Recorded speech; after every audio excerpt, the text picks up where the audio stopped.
شعور بخشا؟ کس نے تجھے چلنا سکھایا؟ کس نے تجھے بولنا سکھایا؟ کس نے تیری چھاتی میں زور رکھا؟ آج تو کڑیل جوان ہے، آج دولت کے انبار تیرے پاس ہیں، آج تو چودھری ہے، آج تو خان صاحب ہے، آج تو بہت بڑا عالم ہے، آج تو مفتی ہے، آج تو پیر ہے، آج تو منسٹر ہے، آج تو ناظم ہے، آج دنیا تیری باج گزار ہے، آج تیرے دماغ میں وہ قوت رکھ دی گئی کہ دنیا کو تو انگلیوں پہ نچا رہا ہے۔ ذرا پلٹ کے دیکھنا پیچھے، ذرا پیچھے لوٹ کے تو دیکھ، تو تو چار پائی کے سہارے بھی چلنا نہیں جانتا تھا، پھر تجھے چار پائی سے چلنا سکھایا، پھر تو نے چلنا، اور چلتا تھا 2 قدم تو گر پڑتا تھا۔ ذرا ماضی کی طرف پلٹ کے دیکھ، اور تو بھول گیا رب کو جس نے تجھے اتنا کچھ دیا۔ چل ماضی کی طرف پلٹ کے نہیں دیکھنا، مستقبل کی طرف ہی جھانک کے دیکھ لے۔ ایک وقت پھر دوبارہ تیرے اوپر ایسا آئے گا، پھر تیری بولتی بند ہو جائے گی، پھر تیرا چلنا بند ہو جائے گا۔ چار پائی سے لگ گیا، مورے میں تکلیف ہو گئی، تو فالج زدہ ہو گیا۔ سارے گھر والے 4 دن تو بڑی خدمت میں لگے رہے، لیکن انہیں اپنے کام بھی تو کرنے تھے، پھر آہستہ آہستہ تجھے اگنور کرنا شروع کر دیا۔ تو بھی اس بات کو سمجھنے لگا۔ پھر وہ وقت بھی آیا کہ تیری چار پائی کو اندر سے اٹھا کے برآمدے میں رکھ دیا کہ بابا کھانستا ہے، بچے ڈسٹرب ہوتے ہیں، جراثیم پھیلتے ہیں، اب نوکر تجھے روٹی دینے لگا۔ شام کو بیٹا آتا ہے، 2 لمحے کھڑا ہوتا ہے، پھر اپنے بیڈ روم میں چلا جاتا ہے، تو اس کی صورت کو ترستا رہتا ہے۔ آج تیری زندگی اجیرن بن گئی، پھر تیرے اوپر ایسے حملے بیماریوں کے ہوئے، ایسی تکلیفیں ہوئیں، بول و براز بھی اوپر، لوگ ناک پہ کپڑا رکھ کے تجھے اٹھاتے ہیں۔ اس وقت تو اپنی زندگی سے تنگ آ گیا، تو کہتا ہے ڈاکٹر کو لگا زہر کا ٹیکہ، مجھے موت آ جائے۔ بتا ہم تجھے موت بھی نہ دیتے تو کیا کرتا؟ ہم نے تجھے زندگی دی تھی، یہ ہمارا احسان، اور اب تمہیں موت اگر دیں گے تو یہ بھی ہمارا احسان ہے۔ اگر تو تڑپتا تھا، تیری زندگی جو ہے وہ اجیرن بن چکی تھی، سارے تجھ سے تنگ آ گئے تھے، تیرے بیٹے بھی کہتے دعا کرو اللہ بابے کو پردہ دے دے، سارے تیرے پردہ مانگ رہے تھے، اب بتا کہ ہم تجھے پردہ بھی نہ دیتے تو کیا کرتا؟ ثم اماتہ فاقبرہ، شکر کر ہم نے تجھے موت عطا کر دی، فاقبرہ، اور پھر اس کے بعد تجھے قبر دی۔ کتا بھی تو مرا تھا، گھسیٹ کے روڑی پہ ڈال دیا، بکری بھی تو مری تھی، گھسیٹ کے روڑی پہ ڈال دیا، تجھے بھی روڑی پہ ڈال دیا جاتا تو کیا تھا؟ لیکن کہا نا یہ میرا شاہکار ہے، پہلے سے غسل دو، بیری کے پتے بھی ڈال لینا، صفائی خوب ہو جائے، اس کو چٹے لباس کا کفن دو، اس کے سند سند پہ خوشبو ملو، اس کو سلگھاؤ، خوشبوئیں سلگھاؤ، اس کو خوبصورت چارپائی پہ ڈالو، اس کے اعضائے سجدہ پہ مشک ملو، اور اس کی جو ہے وہ چارپائی کے دائیں بائیں پھول رکھو، اور اب سارا زمانہ تیرا منہ دیکھنے آ رہا ہے، ذرا سوچ تیرا منہ دکھانے کے قابل ہے؟ اور پھر کہا اب اس کو اٹھاؤ قبرستان میں لے چلو، زمانہ آ گیا، تو آج دولہا بنا ہوا ہے اور زمانہ تیری برات بنی ہوئی ہے، اور کہا کہ ایک آدمی نہ اٹھائیں، اس کا پروٹوکول ہے، اس کو 4 آدمی اٹھائیں، کندھا بھی بدلتے رہیں، کہا زیادہ تیز بھی نہ چلنا، میرے شاہکار کو کہیں جھٹکا نہ لگے، اور پھر تیرا پروٹوکول امام کعبہ بھی ہو تو وہ پیچھے ہے، تیری لاش آگے۔ تو نے ہمارے ساتھ کیا کیا، ہم نے تیرے ساتھ کیا سلوک کیا؟ یا ایھا الانسان ما غرک بربک الکریم، ہم نے کہا اس کے لیے چھوٹا سا گھر بنا دو، اور اس کے اندر پردے میں اس کو رکھ کے اوپر سے مٹی ڈال دو، اوپر پھول ڈال لو، اور پھر اتنی دیر تک کھڑے رہو جتنی دیر تک اونٹ کو ذبح کرتے ہیں، اس کی کھال ادھیڑتے ہیں، اس کا گوشت بناتے ہیں، پھر اس کو تقسیم کرتے ہیں، اور پھر آؤ تو دعائیں شروع کر دو، کبھی کل کی محفل سجا دو، کبھی 10ویں کی، کبھی چہلم کی۔ اے انسان، تیرے ساتھ جو کچھ ہوا لوگوں کی نظروں کے سامنے تجھے رسوا تو نہیں کیا میں نے؟ یا ایھا الانسان ما غرک بربک الکریم، ذرا پیچھے پلٹ کے دیکھ لے، نہیں تو آگے جھانک کے دیکھ لے، تجھے کبھی تو شرم آئے گی، تو کہاں بھٹک گیا، کہاں بہہ گیا۔ آ جا اس کریم رب کی طرف جو 70 ماؤں سے زیادہ پیار کرتا ہے۔ آنا تو نے ہے ہی، آج نہیں تو کل آئے گا، تو کل جو پھر کفن میں منہ چھپا چھپا کے آتا پھرے گا، آج کھلے منہ ہی آ جا۔ آج میری رحمتیں تیرا بڑھ بڑھ کے استقبال کر رہی ہیں۔ روبی بن حراش ایک بزرگ ہوئے اور تابعی ہیں، تابعی وہ تھا جس نے صحابی کو دیکھا ہو، ساری زندگی ان کے چہرے پہ مسکراہٹ نہیں آئی، وہ کہتے تھے کیا خبر میرا انجام کیا ہوگا۔ شیخ سعدی فرماتے ہیں جب تو دنیا پہ آیا تھا نا تو روتا تھا، یہ سارے ہنستے تھے، بچہ جب پیدا ہوتا ہے تو اور اس کا رونا اس کی زندگی کی دلیل ہے. جب تک بچہ چیختا نہیں سارے پریشان ہوتے ہیں, آواز نہیں آ رہی, پتہ نہیں زندہ ہے کہ جو ہے وہ گوشت کا لوتھڑا ہے. جب بچہ چیختا سارے خوش ہو جاتے ہیں, مبارکیں دیتے ہیں, مٹھائیاں بانٹتے ہیں. تو اس کا رونا اس کی زندگی پہ دلیل. شیخ سعدی فرماتے جب تو آیا تھا تو روتا تھا, یہ ہنستے تھے. ایسے زندگی گزار تو ہنستا ہوا جائے, یہ روتے رہ جائے. یہ نہ ہو کہ روتا آیا تھا روتا ہی جانا پڑے تجھے. ربی بن حراش ساری زندگی نہیں مسکرائے. فرماتے تھے کیا خبر میرا انجام کیا ہوگا. وقت بیتتا گیا, آخر میں فوت ہو گئے. ان کا بھائی ربی بن حراش غسال کو بلا لایا کہ میرے بھائی کو غسل دو. غسال جب غسل دینے کے لیے داخل ہوا تو فوراً باہر پلٹ آیا. ربی پوچھنے لگا کیا ہوا ہے. کہا یار تیرا بھائی بڑا عجیب ہے. کہا ہوا کیا ہے. کہا نحنو نغتسلہ وہو یتبسم, ہم اسے غسل دیتے ہیں وہ آگے سے مسکراتا ہے. کہا اس نے قسم کھائی تھی جب تک اپنا اچھا انجام نہیں دیکھوں گا نہیں مسکراؤں گا.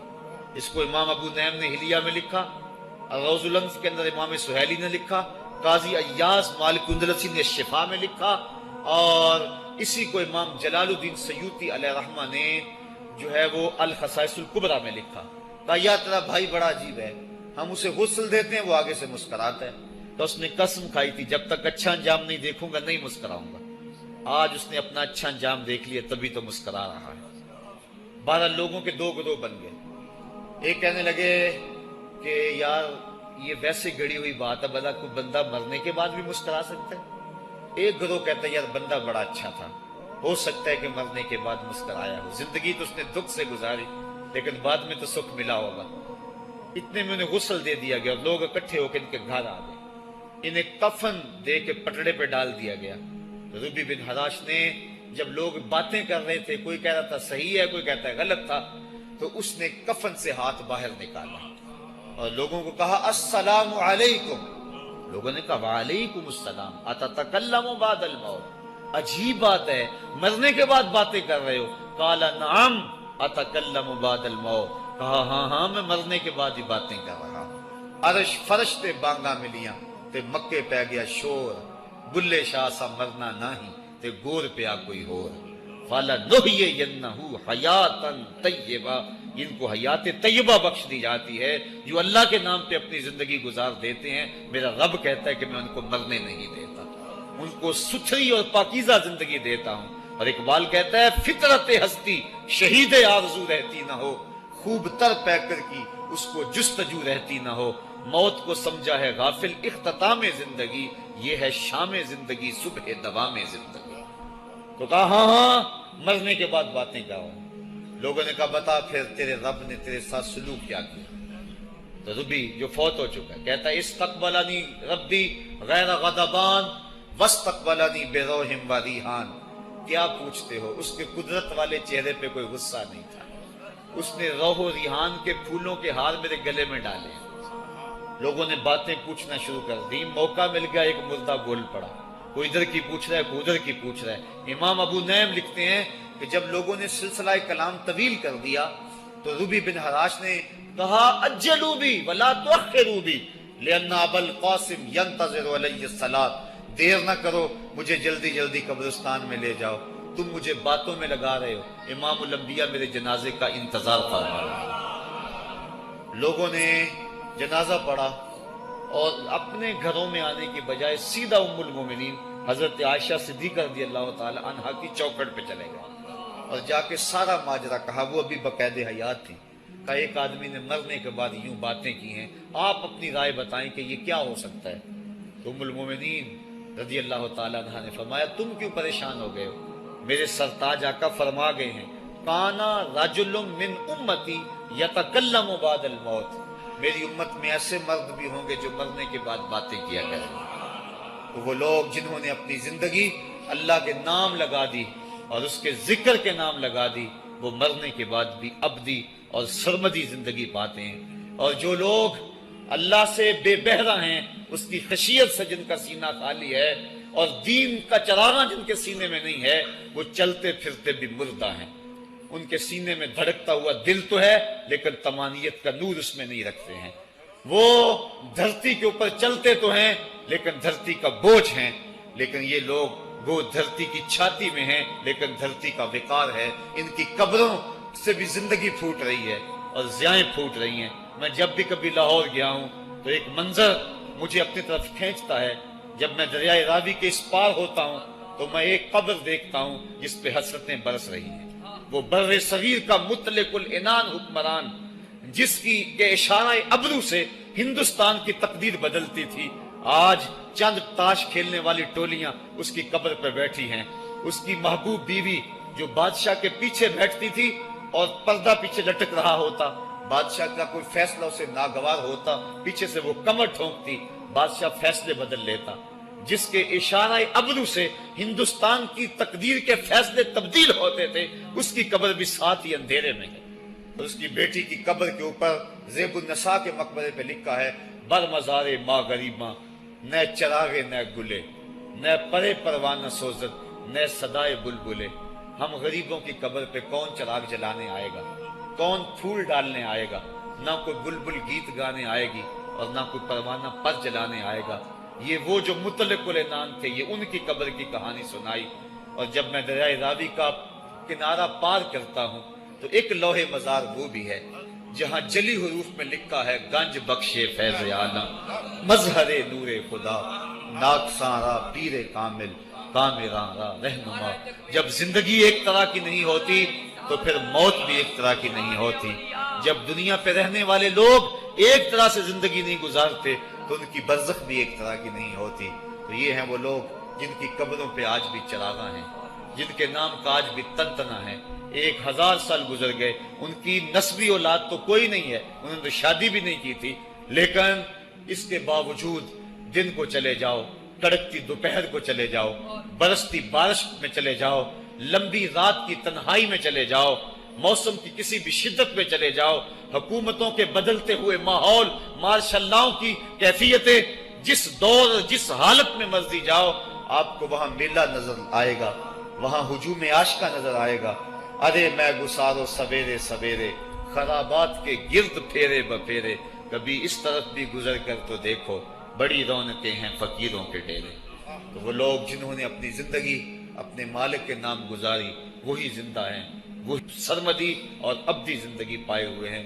صاحبو، اب میرے اور آپ کے پاس سانسوں کا موقع موجود ہے، ورنہ یہ سانسیں تیزی کے ساتھ پگھل رہی ہیں. میں کل امام راضی کو پڑھ رہا تھا، وہ کہتے ہیں، ایک بزرگ فرماتے ہیں، مجھے سمجھ نہیں آ رہی تھی ان الانسان لفی خسر کی، کہ بے شک انسان گھاٹے میں ہے.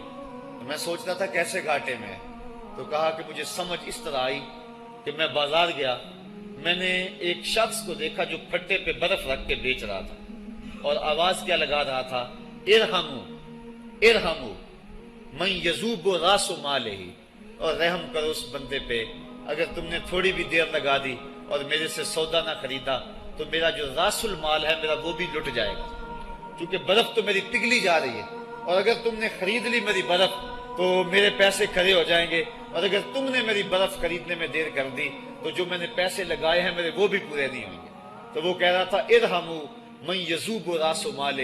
وہ کہتے ہیں مجھے ان الانسان لفی خسر کی سمجھ نہیں آ رہی تھی، اس کے اس جملے کو سن کے سمجھ آ گئی کہ انسان جلدی جلدی اپنی سانسوں کو گوا رہا ہے، اسے چاہیے کہ جلدی جلدی ان سانسوں سے کام لے لے، ورنہ یہ سانسوں کی برف پگھل جائے گی اور اس کی یہ پونجی بھی برباد ہو جائے گی.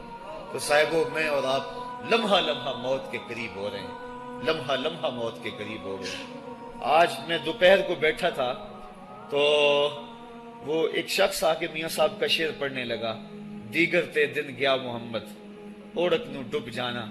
تو میری نظر چلی گئی، میں نے کہا ابھی تو 10 بجے ہوں گے، تو میں نے کہا صبح کے 10 بھی بج گئے ہیں اور پھر 12 بھی بج جانے، پھر ظہر بھی ہوگی، پھر دیگر بھی ہوگی، اور اس کے بعد پھر شام بھی ہو جانی ہے. اب ہم دیگر تک تو پہنچ گئے ہیں، اب شام کے تدلکے بھی قریب ہو گئے ہیں، تو یہ دن ڈوب جانا ہے تھوڑی دیر کے بعد. یہی مثال ہماری زندگی کی ہے. کوئی دوپہر تک آ گیا ہے، کوئی چاش تک آ گیا ہے، کوئی ظہر تک آ گیا ہے، کوئی عصر تک آ گیا ہے، اور کسی کی زندگی کا سورج بالکل غروب ہونے کے قریب آ گیا. صاحبو، پتہ کوئی نہیں کہ ہمارا اگلا قدم کہاں ہے. اس سے قبل کہ کوئی حجت باقی نہ رہے، مجھے آپ کو اپنی زندگی پہ نظر ثانی کرنا ہوگی، اپنے گناہوں کا اور اپنی نیکیوں کا حساب لگانا ہوگا. ایک ترازو تو کل محشر کے میدان میں لگے گا، ایک ترازو ضمیر کی عدالت میں آج ہی لگانا ہوگا. ہمیں دیکھنا ہوگا ہمارے پلے کتنے عمل ہیں اچھے، اور جو اچھے عمل ہیں ان میں خلوص والے کتنے ہیں، لوگوں کے دکھاوے والے کتنے تھے، رب کے لیے کتنے عمل کیے اور لوگوں کے لیے کتنے کیے. تو پھر ترازو لگا کے ہم نے اپنے اعمال نامے کو آج ہی تولنا ہے اور وزن کرنا ہے اور اپنی زندگی کو نیکی کا حسن دینا ہے. وقت کٹ رہا ہے، زندگی لمحہ لمحہ موت کے قریب ہو رہی ہے. قبل اس سے کہ کوئی حجت باقی نہ رہے ہم ہاتھ ملتے رہ جائیں، پچھتاتے رہ جائیں تو کیا فائدہ ہوگا. بلکہ میں نے تو پڑھا کتابوں میں، علماء لکھتے ہیں قیامت کے دن تو نیکوکار بھی پچھتائیں گے. بدکاروں نے تو پچھتانا ہی پچھتانا ہے، نیکوکار بھی پچھتائیں گے. بدکار تو اس لیے پچھتائیں گے انہوں نے اتنے گناہ کیوں کیے، تو نیکوکار کیوں پچھتائیں گے. جب وہ اپنے اچھے اعمال کی جزا دیکھیں گے تو وہ پچھتائیں گے، ہائے جو چند لمحے ضائع ہو گئے وہ بھی کیوں ضائع ہو گئے، وہ بھی میں نے کیوں برباد کر دیے، وہ بھی اس راستے پہ ڈالے ہوئے ہوتے. تو آج مجھے آپ کو موقع ہے، دیکھیں قبریں کتنی، قبریں جو ہیں وہ ہمارے کتنے ملنے والے، ذرا نظر دوڑائیں نا. آج ہم کتنوں کو کندھوں پہ اٹھا کے قبرستان چھوڑائے ہیں. حضرت غوث اعظم رضی اللہ تعالیٰ عنہ فرماتے ہیں جا کے قبرستانوں میں دیکھو کتنے کتنے حسینوں کی مٹی خراب ہو رہی ہے، جو اپنے بدن پہ ایک چٹکی مٹی نہیں پڑنے دیتے تھے آج ان کا کفن بھی تار تار ہو گیا. جو اپنے کلف لگے کاٹن کو سلوٹ نہیں آنے دیتے تھے آج ان کے کفن بھی ٹوٹ گئے ہیں اور ہڈیوں کے جوڑ جوڑ الگ ہو گئے. تو وقت ہمارے اوپر وہ آنے والا ہے. کسی نے آج تک موت کا انکار نہیں کیا. میں نے لوگوں کو خدا کا انکار کرتے دیکھا، آپ نے بھی دیکھا، لیکن کوئی موت کا آج تک انکار کرتا نہیں دیکھا گیا. موت اپنا آپ منوا لیتی ہے. میں اور آپ موت کے بتدریج قریب ہو رہے ہیں. ہمارا اٹھنے والا ہر قدم ہمیں موت کے قریب کر رہا ہے.